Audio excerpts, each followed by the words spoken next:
for joining me again. I am working on some plant stands. They're DIY, of course, and I got them from Five Below.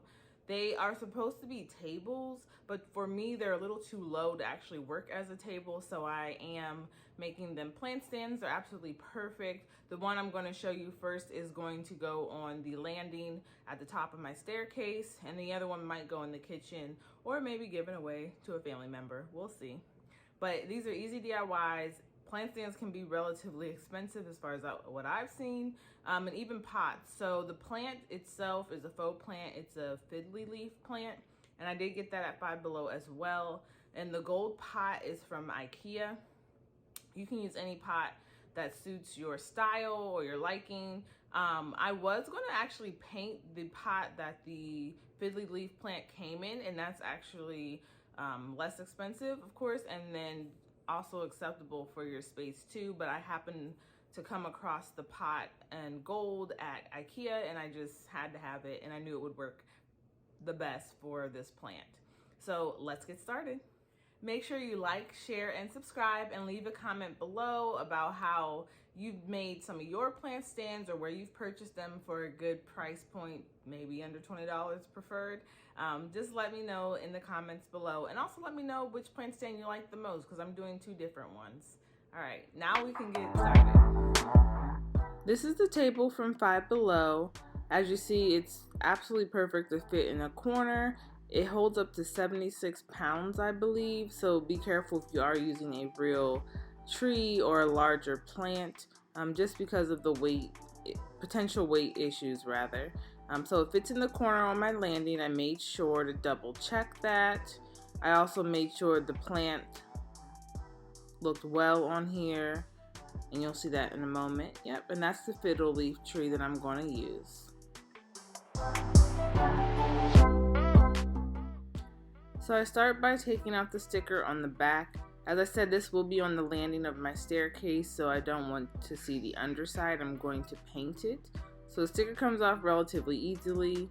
I was just taking off a little extra debris from being in my basement where I get to sand and paint most things. So start by sanding. I'm using a 220 grit sandpaper. And it's just a light sanding. It doesn't need anything really heavy, especially the legs. They're actually pretty raw wood, but this is definitely a laminate, so you do want to rough it up just so that the paint can adhere better.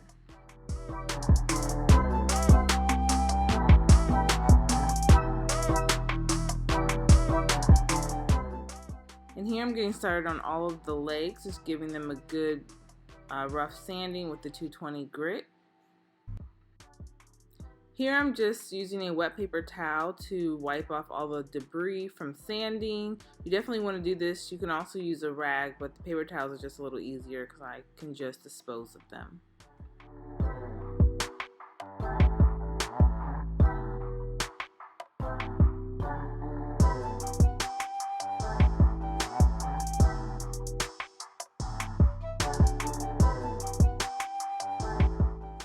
So after sanding, I'm ready to spray paint. Let me know what your go-to crafting item is. I feel like I spray paint literally everything, if I'm not hot gluing it, of course. And hot glue will definitely be utilized in this project. So here are the paints that I'm using, a gray and then a black. And then off camera, I did spray one of the tables white.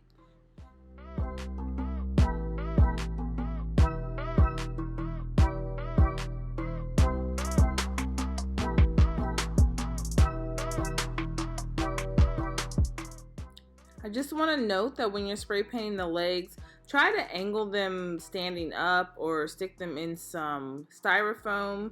They stuck to the cardboard and I had to give them a light sanding again and then repaint them. And I did better with the white legs when I angled them up against the cardboard as opposed to just laying them straight down. Also, I'm a little heavy-handed with the spray paint. So if you're heavy-handed, definitely stand them up. And here I am going to paint the bottom of two sets of legs, different colors. I'm using a gold and a rose gold paint. For the gold, I did use a foil, and I strongly recommend that. It worked out so perfectly, especially to cover up the darker color that is the black. So I just take the tape, I'm doing about 3 inches up each leg, and then I'm going to wrap the rest of the leg with a plastic bag just to protect it from any overspray.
Here's the spray acrylic I used to seal both the mat later on and the legs of each plant stand. A Dollar Tree bath mat, and I'm going to use it to create sort of a rattan look on top of one of the tables. You can use other things. I do believe I have a photo of the carpet holder that I think would look even better, but I did want this to be rose gold to go with the white table, whose legs I also painted rose gold at the bottom. So I want to give kudos to Bargain Bethany. She also redid a Five Below table. She used the rubber window seal to kind of give it a leather look, and I was able to find it in white and black.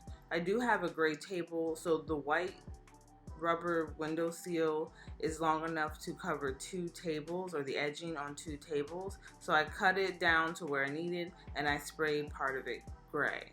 So just keep that in mind. It also does come in brown, and I do believe that's what Bargain Bethany used. I will link her video below as she inspired portions of this project. So here I'm just putting the legs back on, making sure everything fits properly and looks good.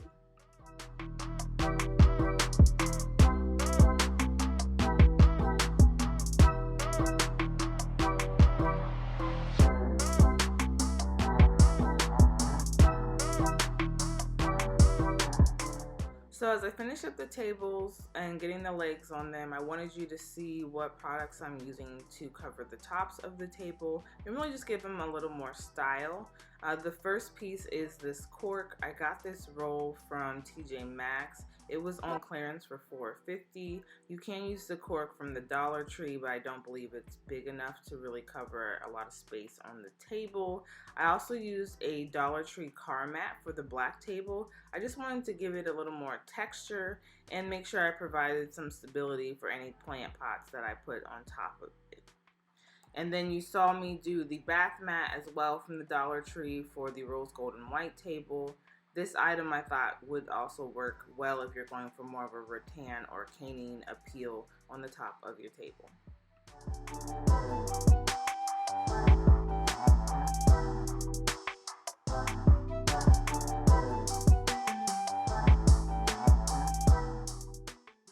So you just want to trace out the tops of your table on the item you're covering it with, and then give it a good cutout.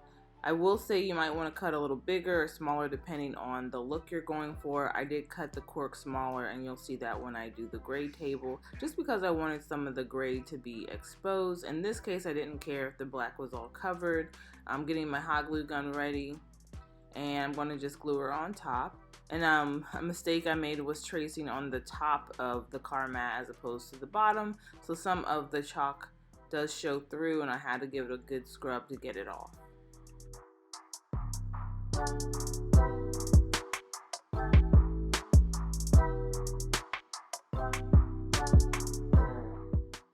And I wasn't worried about any of the overhang.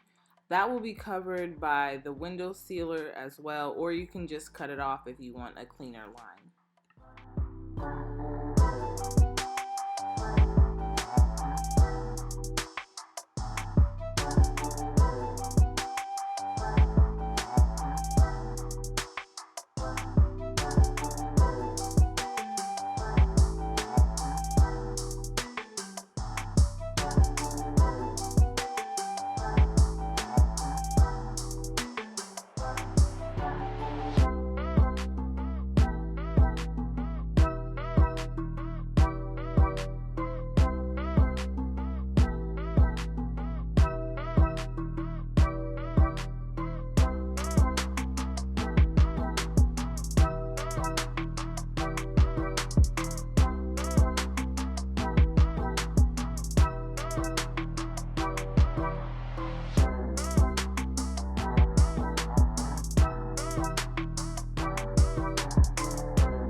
This is the gold pot I got from IKEA.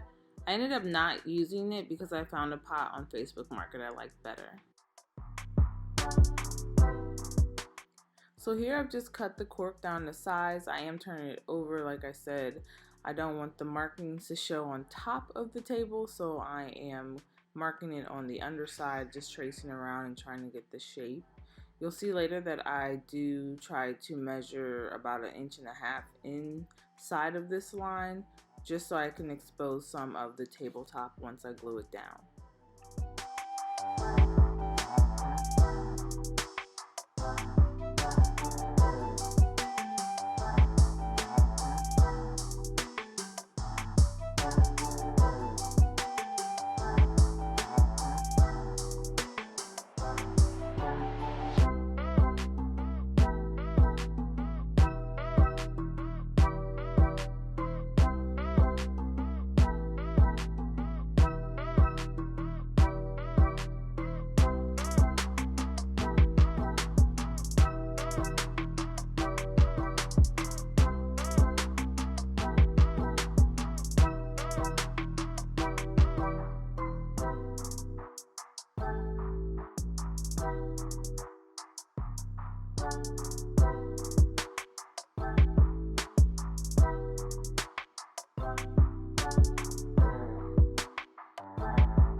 So here I've laid the bath mat down. It is dry. It is also a little sticky, so I think I stated before, but I came back and I covered it with some acrylic, and I did some touch-ups as I left fingerprints and even some fuzz from my sweater on top of this particular piece.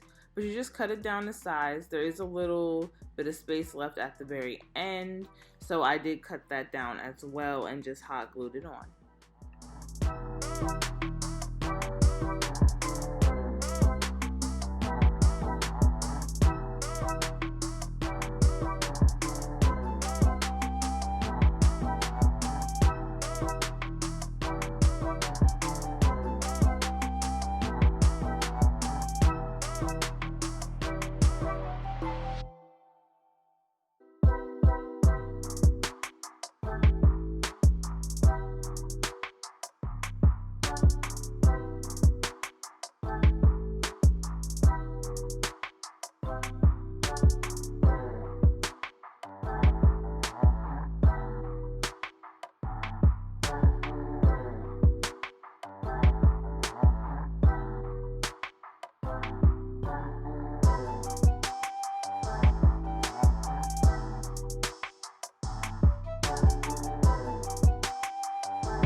After securing the mat down with my hot glue gun, I then take the window seal and I just place it around the edge. It is really sticky, so you don't really need a ton of glue. And I like the white window seal more because it does have that little indentation in the center that goes perfectly around the edge of the plant stand.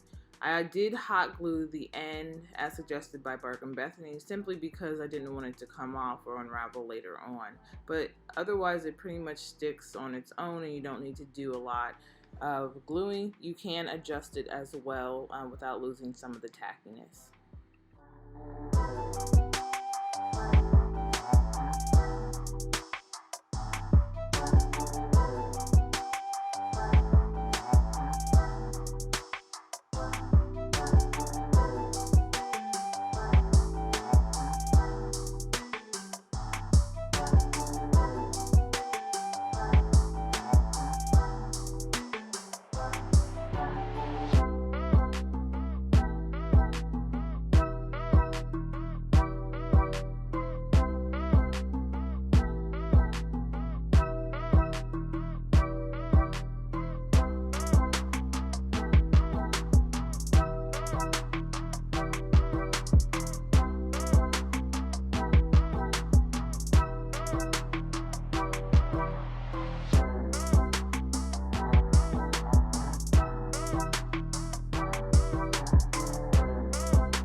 Thank you for joining me today. I really hope you enjoyed these DIY plant stands that I made. Again, let me know in the comments below which one is your favorite, and make sure you like, share, and subscribe. Bye.